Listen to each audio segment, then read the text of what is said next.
आज ही Doubtnut app download करें। Doubtnut पर होगा अब आपके सभी मैथ्स, केमिस्ट्री, फिजिक्स और बायोलॉजी डाउट्स का सफाया। बस अपने क्वेश्चन की फोटो खींचो, उसे क्रॉप करो और तुरंत वीडियो सोल्यूशन पाओ। Download now. हेलो स्टूडेंट्स, यहाँ क्वेश्चन गिवन है।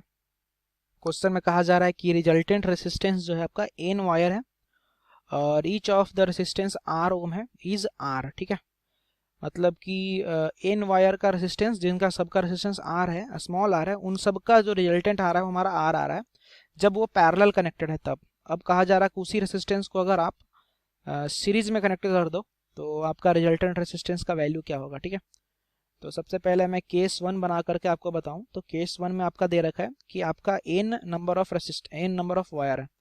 मतलब ध्यान से देखिएगा, तो एक आपका ये रेसिस्टेंस हो गया, फिर इसके बाद एक और रेसिस्टेंस हो गया, फिर इसके बाद एक और रेसिस्टेंस हो गया, और ऐसे कर करके आपके कितने रेसिस्टेंस है, एन रेसिस्टेंस एडेड है। ठीक है, ये सारे रेसिस्टेंस आपके एक दूसरे से एडेड हैं और पैरेलली हैं, और सबका वैल्यू जो रेसिस्टेंस का वो आपका स्मॉल आर दे रखा है। ठीक है, तो ये आपका है फर्स्ट केस का पॉइंट। अब अगर इसका आर इक्विवेलेंट निकालेंगे, 1/r इक्विवेलेंट क्या होता है, तो हो जाएगा 1/r प्लस का 1/r, और ऐसे कर करके आपका कहाँ तक जाएगा, तो ऐसे कर करके 1 कहाँ तक जाएगा, तो n तक जाएगा ना। ऐसे ही आपका कहाँ तक जाएगा, क्योंकि n नंबर ऑफ वायर है। ठीक है, तो अगर सपोज करिए मैं आपको जस्ट एक छोटा सा एग्जांपल दे रहा हूँ। जैसे मान लीजिए कि अगर दो वायर रहते हैं, अगर दो वायर रहते तो आप लोग क्या करते कि 1/r और प्लस का 1/r करते, मतलब कि हमारा 2/r हो जाता।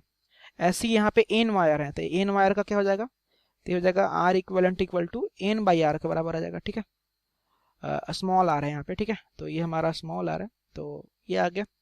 अब अगर मैं आर इक्विवेलेंट का बात करूंगा तो आर इक्विवेलेंट हमारा हो जाएगा small r divided by n, और यही आर इक्विवेलेंट किसके बराबर है, तो ओवरऑल रेसिस्टेंस हमारा आर के बराबर है। ठीक है, तो ये आपका आ गया पहला केस, और ये पहला हमारा रिजल्ट है यहाँ पे। ओके, अब आगे बढ़ते हैं और दूसरे केस की बात करते हैं। तो दूसरे केस में आपसे क्या कहा जा रहा है कि दूसरे केस में कहा जा रहा है कि यही रेसिस्टेंस अब जो है आपके सारे के सारे सीरीज में एडेड है। ठीक है, ऐसी कर करके आपके सीरीज में n number of resistance added है। ठीक है, और इन सब का भी रेसिस्टेंस का तो वैल्यू स्मॉल आ रही है। तो जैसे फिर से एक एग्जांपल से समझाता हूँ। जैसे मान लीजिए कि अगर तीन रेसिस्टेंस होते हैं, थ्री, ठीक है, थ्री वायर होते हैं, तो इनका क्या होता, तो इनका जो आर इक्विवेलेंट आता है वो कितना जाता, 3R आ जाता। लेकिन यहाँ पे कितने रेसिस्टेंस है, आर रेसिस्टेंस है, एन रेसिस्टेंस है, तो आर इक्विवेलेंट क्या आ जाएगा, तो एन इंटू का आर आ जाएगा। ठीक है, तो ये आर इक्विवेलेंट हमारा एन इंटू आर आ गया। अब हम लोग यहाँ से क्या करेंगे कि आर का वैल्यू पुट कर सकते हैं यहाँ पे, सॉरी यहाँ पे स्मॉल आर आएगा ना, यहाँ पे स्मॉल आर आएगा क्योंकि सबका वैल्यू स्मॉल आर है। ठीक है, तो ये हमारा एन आर आ गया। ठीक है, अब अगर आपसे अगर बोला जाए कि यहाँ से क्या कह सकता हूँ, इस वाली इक्वेशन से मैं स्मॉल आर को लिख सकता हूँ क्या, कि एन और इंटू का कैपिटल आर, तो मैं स्मॉल आर को रिप्लेस करूंगा, तो ये हमारा जाएगा एन और साथ में हमारा जाएगा कैपिटल आर, तो ये हमारा आर इक्विवेलेंट कितना जाएगा, तो आपका एन स्क्वायर आर के बराबर आ जाएगा। ठीक है, तो अगर ऑप्शन से बात करेंगे तो फोर्थ नंबर का जो हमारा ऑप्शन है वो आपका करेक्ट ऑप्शन है। ठीक है, थैंक यू।